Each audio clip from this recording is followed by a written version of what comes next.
Good day, everyone.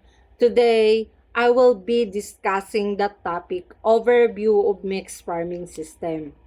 I will explain what mixed farming is, its characteristics, the types of enterprises involved, its importance, and some examples of mixed farming practices. So what is mixed farming? Mixed farming system is very common in rural areas, especially sa mga farmers natin dito sa province. Instead na isang activity lang ang ginagawa, they combine crop production and livestock raising in one farm. So, for example, nagtatanim sila ng palay or gulay habang nag-aalaga din ng manok or baboy. This system helps farmers use their land efficiently and earn more income. Mixed farming system is defined as a farming system where crops and livestock are produced together on the same farm. For example, again, a farmer can grow rice and vegetables while also raising chickens, pigs, or cattle.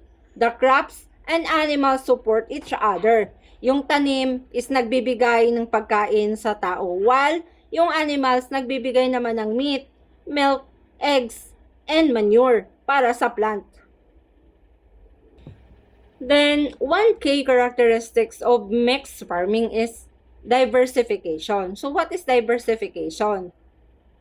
Ibig sabihin, hindi lang iisang produkto ang binibenta ng farmer. So, more than one. Another characteristics is integration.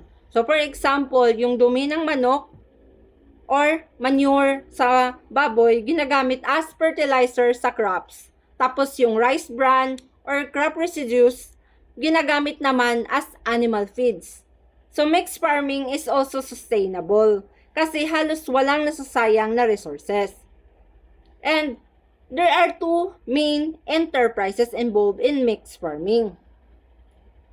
First is crop enterprises such as rice, corn, vegetables, and fruits.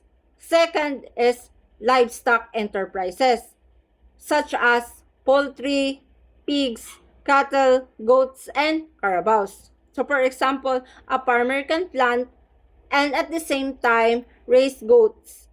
So yung corn stalks pwede gawing feed ng goats. So connected talaga sila. Mixed farming is very important because it increases farmers' income. If crops fails, may animals pa silang maibebenta, di ba? So it also reduces risk in farming kasi hindi sila nakadepend sa isang product lang. Another importance is food security.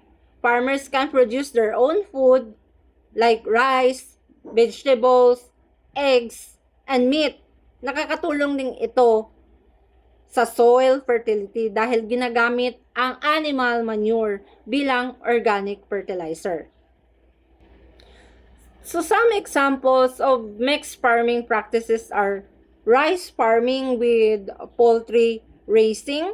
Another is vegetable farming with piggery and corn farming with cattle or goat raising. Dito sa community natin, may mga farmers na nagtatanim ng palay habang nag-aalaga ng manok at baboy.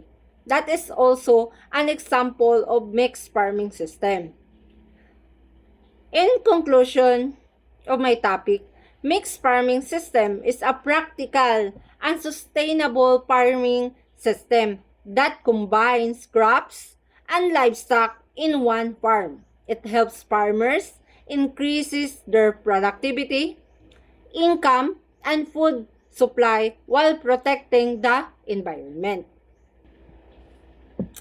To end my presentation, mixed farming is not only beneficial for farmers but also for the community because it provides food, income, and sustainable agricultural practices. Therefore, mixed farming is an important system that can help improve the agricultural and farmers' livelihoods.